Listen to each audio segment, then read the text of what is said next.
So let's get started. First, I want to talk about this interview with Bleacher Report that Draymond Green conducted with your boy, Kevin Durant. What stood out from the Mhm. interview that you saw?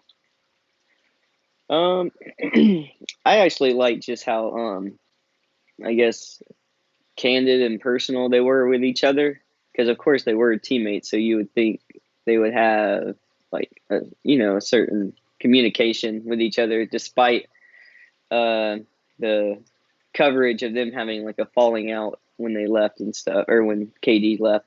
So I was just kind of interested to see the two guys just like um I guess talk candidly and open to each other in that attitude. That's what I liked about it. I mean, the information, of course, is interesting, even though we have a an issue with how maybe they handled it. But I just thought it was interesting. Like, I would like to see just more of that, anyways. Just players interviewing players and having discussions about things like that.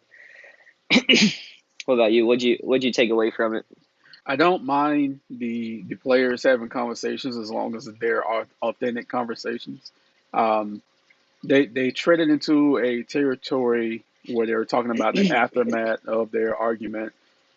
And before I go deep, all teams have arguments, all teammates have arguments. It just happens.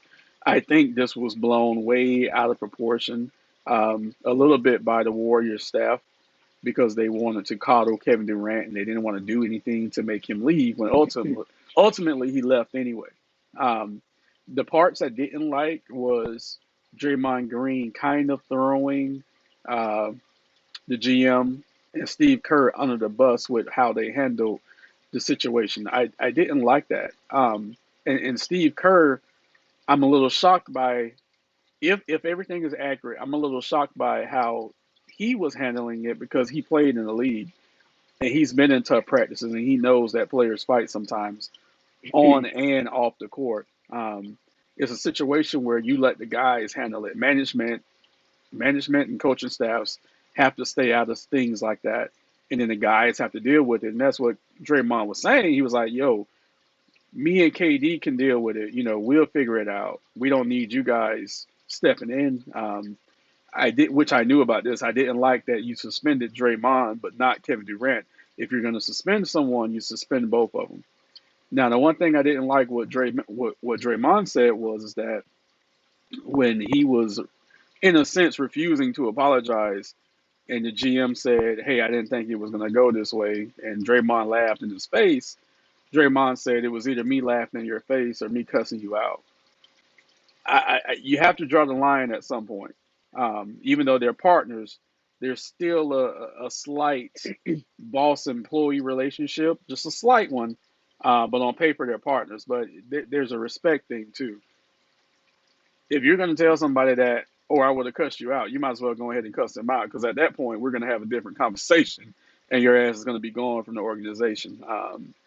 Because, like I told you the other day, if I'm looking at Clay and I'm looking at Steph and I'm looking at Draymond, Draymond's the one that's expendable. So if you're going to disrespect me in the organization, you won't be playing for me anymore. Like, period, in the discussion. So how do you feel about that? Because he did kind of throw those guys under the bus a little bit. Yeah, I don't really agree with it, but there's a lot of actions that Draymond takes both on and off the court. Not I don't really know too much about him off the court besides like this kind of instance, but sometimes I think he lets emotions get the best of him. I mean, we've seen that. So I just think it's him not really having a ton of experience, maybe doing in this like in this environment, and on top of it, him being emotional about a subject because in my eyes, it's just incredibly childish to do it the way he did it. Like you have the owner or the GM's coming trying to talk to you, trying to figure it out. Yeah, you should have let the guys figure it out. But when you have already the atmosphere around KD being what it was, I could see them trying to get ahead of it and just squash it as fast as they can.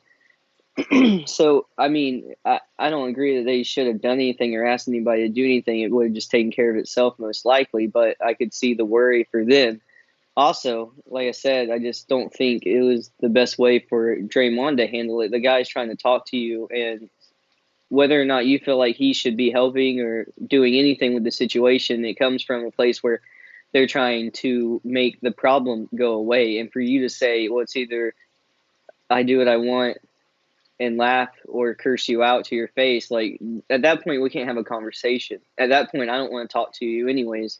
It's like, if you can't handle this like men and talk to me in a manner that's respectful, because I'm talking to you in a respectful way.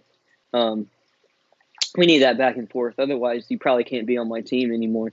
And I'd have no problem. Like you can, in my eyes, when someone says something like that, well, it's either this or I curse you out or laugh in your face. That just seems like a cliche to say, but like a bully in my eyes, I'd have no respect for him. I'm just like, okay, see you later.